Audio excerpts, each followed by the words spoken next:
حضرت معاذ بن جبل رضی اللہ تعالیٰ عنہ. پتہ ہے معاذ بن جبل کون تھے؟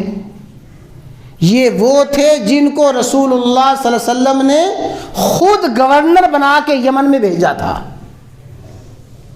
خود گورنر بنا کے بھیجا. وہ تفصیلات کو چھوڑتے ہوئے موضوع سے متعلق تھوڑی سی بات عرض کرتا ہوں. یمن میں تشریف لے گئے.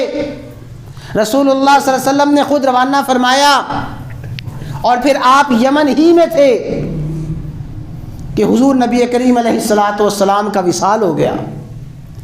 فاروق اعظم رضی اللہ تعالی عنہ، سیدنا صدیق اکبر رضی اللہ تعالی عنہ رسول اللہ صلی اللہ علیہ وسلم کے بعد معتمد ترین شخصیات تھیں. حضرت صدیق اکبر کا دور ہے. معاذ بن جبل یمن سے واپس تشریف لائے. گورنر تھے، واپس تشریف لائے. جب واپس آئے تو عجیب منظر تھا.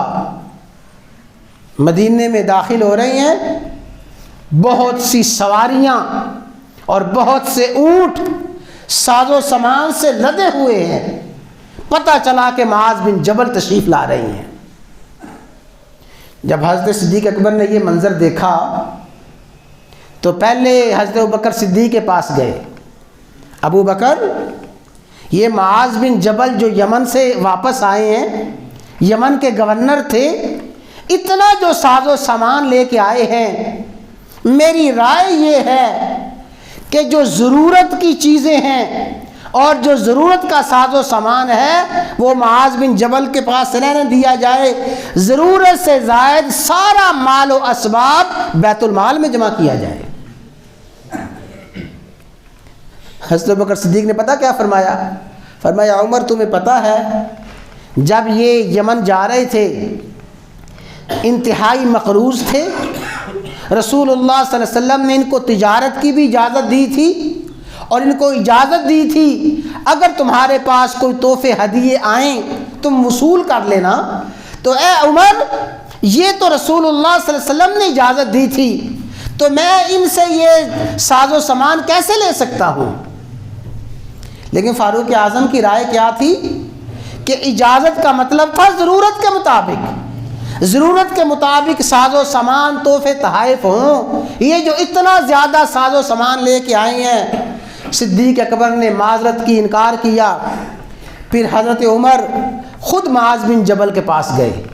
اے معاذ، تم یمن کے گورنر تھے اور جب تم واپس آئے ہو اتنا ساز و سامان لے کے آئے ہو، یہ سواریاں اونٹ لدے کے لدے لائے ہو، یہ سارے کا سارا بیت المال میں جمع کراؤ.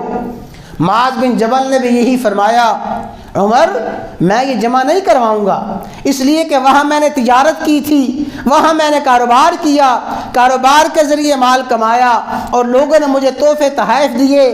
تو فاروق اعظم رضی اللہ تعالیٰ عنہ خاموش ہو کے چلے گئے. لیکن سنیں، اگلی صبح ہوئی، حضرت معاذ بن جبل نے سارے کا سارا سامان اٹھایا ہوا ہے، دربار صدیقی میں آ گئے.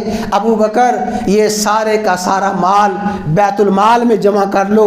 فرمایا معاذ کیا ہوا؟ کیا ہوا؟ میں نے بھی عمر کو سمجھایا تھا، تم نے بھی سمجھا دیا تھا، اب تم خود مال لے کے آ گئے ہو. فرمایا رات میں نے دیکھا انتہائی گہرا پانی ہے اور وہ پانی غرق کرنے والا ہے. میں گہرے پانی میں غرق ہو رہا ہوں، ڈوب رہا ہوں. میں نے دیکھا عمر ہے جو میرا بازو پکڑ کے مجھے باہر کھینچ رہی ہیں. میں غرق ہونا چاہتا ہوں، عمر میرا بازو پکڑ کے مجھے باہر کھینچ رہی ہیں. بس اس خواب نے مجھے بتا دیا کہ جو کچھ اس بارے میں عمر کا موقف ہے وہی اللہ کی مرضی ہے اور موقف حق اور سچ ہے. میں سارے کا سارا مال بیت المال میں جمع کرواتا ہوں.